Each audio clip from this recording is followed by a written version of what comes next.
Hello, good morning guys, welcome back to my channel. আবারও একটা নতুন ব্লগে তোমরা সবাই স্বাগত জানাই। তো আমি সকালবেলা উঠা সেরা দেরি করছি না, তাড়াতাড়ি বাজারে আয়া পড়ছি, সবজি বাজারে। এখন প্রচণ্ড গরম, তো রোজ রোজ বাজারে আসা সম্ভব হয় না। তার লিগে আমি আজকে ভাবছি একটু বেশি করে সবজি নিয়ে যাবো গিয়া। যেহেতু আমরা ঘরে মা সবজি খায়, আমিও একটু সবজিটা খাই, তার লিগে আজকে একটু বেশি করে সবজি নিয়ে যাবো। খুব সুন্দর সুন্দর এই লিটনের ইহানে প্রতিদিনই মোটামুটি একটু ফ্রেশ সবজি পাওয়া যায়। আর হ্যাঁ, এখানে সবজির ভ্যারাইটিটাও বেশি পাওয়া যায়, নাহলে তো ওই ওই জায়গার থেকে ঘুরা ঘুরা সবজি কিনতে লাগে। যাই হোক, আমি সবজি টবজি কিনা একটু মুদিমালের দোকানে আয়া পড়ছি, ওইখান থেকে তেল, তারপরে পেঁয়াজ, রসুন এইসব নিয়ে নিছি। নিয়ে এখন আমি বাড়িতে যাবো গিয়া। বাড়িতে গিয়া বাজারটা মার একটু গুছাই দিলাম, কারণ মারও সময় তো না, মা তো নিচে বইতে পারে না, হাঁটু ভাঙ্গিয়া। তার লিগা বাজারটা সম্পূর্ণ নিচে গুছাইয়া দিলাম, নিচে বাইর করে দিলাম, দিয়ে মা পরে আস্তে আস্তে ফ্রিজে ঢুকাই নিব। এই হলো আজকে সবজি বাজার, ঠিক আছে। তো বাজারটা সম্পূর্ণ গুছাই লাইলাম। ওইখানে আবার দিদি রান্না কইরা লাইতেছে, আমারও সময় হয়ে গেছে গিয়া। আমি তাড়াতাড়ি স্নান কইরা এখন স্টোরে রওনা হইয়া যাবো গিয়া। তো আমি এখন স্নান কইরা বাইরিয়া গেছি গিয়া। বাইরে প্রচণ্ড রৌদ্র, প্রচণ্ড বলতে প্রচণ্ড রৌদ্র। আমি প্রতিদিনই যাইতে সময় পুরা ঘাইমা যাই। আর এটার থেকে আমার মোটামুটি একটু ঠান্ডা লেগে আবার কাশিও হয়। যাই হোক, কিছু করার নাই, যাইতে তো লাগবই, রৌদ্র হোক বৃষ্টি হোক। আমরা তো ভিতরে থাকা তবু অনেক আরামেই কাজ করি এসির নিচে। আর যারা দিনে খাটা খাওয়া মানুষ, তারা তো এই রৌদ্রের মধ্যে খুব কষ্টে কাজ করে। যাই হোক, আয়া বললাম জুয়েলারির মধ্যে। তো এখন আয়াসেরা সব তারা গুছাই লাইতেছে। আমি কোনো সময় গুছাই, কোনো সময় গুছাই না। তো তারা দেখলাম গুছাই নিতেছে। গুছানোর পরে একটা অদ্ভুত দৃশ্যের সাক্ষী হইলাম। রোজই এই মাসিটা এই ছোট্ট গোপাল সোনারে নিয়ে আয়ে। তো আজকে এই গোপাল সোনার ভিডিওটা আবারও দিয়ে দিলাম, এর আগেও আরেকটা ব্লগের মধ্যে দেওয়া আছে, আজকে আবারও দিয়ে দিলাম।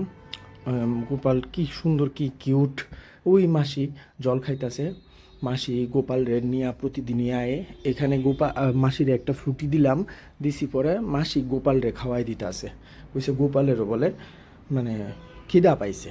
তো জিনিসটা দেখে আমার খুব ভাল লাগছে, ভগবানের লগে আত্মার সম্পর্ক। যাই হোক, এখানে প্রচুর পলার কালেকশান আয়া পড়ছে। তো এখন এটি ট্যাগ করা হইব, ট্যাগ করার পরে তারপর আমরা কাউন্টারে দিব। আগে ওইটা ট্যাগ করা হইব, প্রত্যেকটা লেবেল লাগানো হইব। খুব সুন্দর কিন্তু পলার কালেকশান, এগুলি নতুন আইছে, মাত্র আইছে। এখন ট্যাগ কইরা তারপরে আমরা কাউন্টারে দিব। মোটামুটি 35 থেকে 40 হাজার টাকার মধ্যে পেয়ারে পেয়ে যাবো গা পলা। যারা যারা দরকার আছে এরকম পলা, তাহলে তারা কিন্তু অবশ্যই গোপীনাথ জুয়েলারিতে আইতে পারো। আমরা তিনোটা শাখার মধ্যেই আছে। তো আমি যেহেতু আগরতলার থেকে বেশিরভাগ লাইভ করি বা আগরতলার থেকেই বেশিরভাগ ব্লগ করি, সুতরাং তোমরা আগরতলাতেই আয়া যোগাযোগ করতে পারো, তারা আগরতলার কাছাকাছি আসো। প্রচুর প্রচুর পলা আইছে। পলার লগে এখানে একটা দেখো খুব সুন্দর ব্রেসলেট আছে, যদিও এটা কাস্টমাইজ করা ছিল, আজকে এটা ডেলিভারি হয়ে যাবে গিয়া। খুব সুন্দর এই হোয়াইট বলটি, কিন্তু অ্যাকচুয়ালি হোয়াইট না, এটা গোল্ডের উপরে রোডিয়াম পলিশ। তার লগে লগে আবার ত্রিদিশা আইনা হাত দিয়া দিছে, তো তাই একটু পরাইয়া দিলাম। খুব সুন্দর, পিছনটা ঘাট চেইন দেওয়া, খুব সুন্দর। এরপরে আবার পলা টলাটি মোটামুটি ট্যাগ হইয়া গেছে গিয়া। ট্যাগ করার পরে অক্ষণিটি কাউন্টারে দিয়া দিমু, উপরে এন্ট্রি কইরা তারপরে এটি কাউন্টারে দিয়া দিমু। এই মালটি সব কাউন্টারেই থাকবো। প্রচুর খুব সুন্দর সুন্দর লাইট ওয়েটের মধ্যেই আইছে, খুব বেশি ওয়েট না। আর খুব সুন্দর ছিলার কাজ।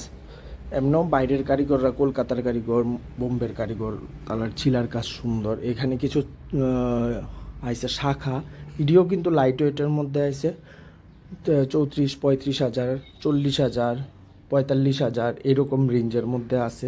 সব কিন্তু পাতের পলা, পাতের শাখাই আইছে, মানে রেগুলার ওয়ারের লিগা। ফেন্সি কালেকশন আমার কাছে অ্যাভেলেবেল আসিল, পাতেরটা একটু কম কম কমা গেছিলো, তার লিগে আমরা পাতেরটা আবার অর্ডার করে নিয়ে আসি।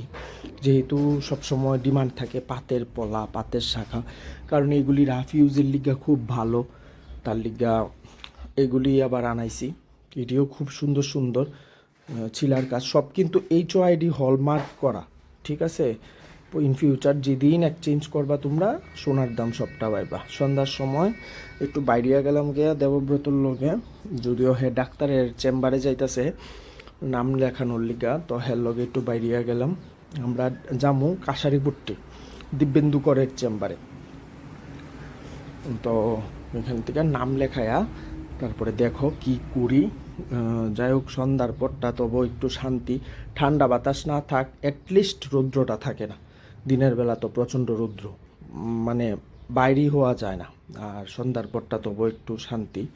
তো দিব্যেন্দু করের চেম্বারে নাম লেখায়া আমরা এখানে মহানাম আশ্রমটার মধ্যে আইছি, আয়া দেখলাম এখানে মানে কিছু ভাষণ টাষণ এরকম টাইপের কিছু হইতাছে ধর্মীয়। যাই হোক এখানে আমরা একটু প্রণাম করে আলাইছি। খুব সুন্দর আশ্রমটা, ভিতরটা খুব সুন্দর, সাচ্চা যাবার। ওই যে এখানে তাই না বয়া বয়া খুব কিছু একটা বইতাছে। যাই হোক আমরা সময় পাইছি না শোনার। এরপরে আয়া পড়লাম এখানে মার মন্দিরটা, এই মন্দিরটা খুব ভাল লাগে, খুব সুন্দর, খুব জাগ্রত মন্দির। আগে এই মন্দিরটা অনেকটা একটু ডাইব্বা গেছিল গা, খুব খারাপ কন্ডিশনে আসিল। এখন গভর্নমেন্ট আবার এটারে নতুনভাবে সংস্কার করে দিছে। মন্দিরটা খুব ভাল লাগে, আর মার বিগ্রহটাও খুব সুন্দর লাগে আমার কাছে, কারণ খুব কিউট বিগ্রহ, ছোট বিগ্রহ। আর এরকম ছোট মূর্তি আমার কাছে খুব ভাল লাগে। সাজায় টাজায় আর রাখছে, মানে মন্দিরটা তাই আইলে একটা শান্তি লাগে। সবসময় আমি আইতাম মন্দিরটা। তো এখান থেকে সাইরা মোটর স্ট্যান্ডের কোনাতে আয়া বললাম, আয়া সেরা দেবব্রত কয় অভিষেক দা চলো একটু চাট খাই। তো খাইলাম, যদিও এই গরমে কিছু খাইতে ইচ্ছা করে না, তবু খাইলাম, একটু চাটই খাইলাম। তো থ্যাংক ইউ।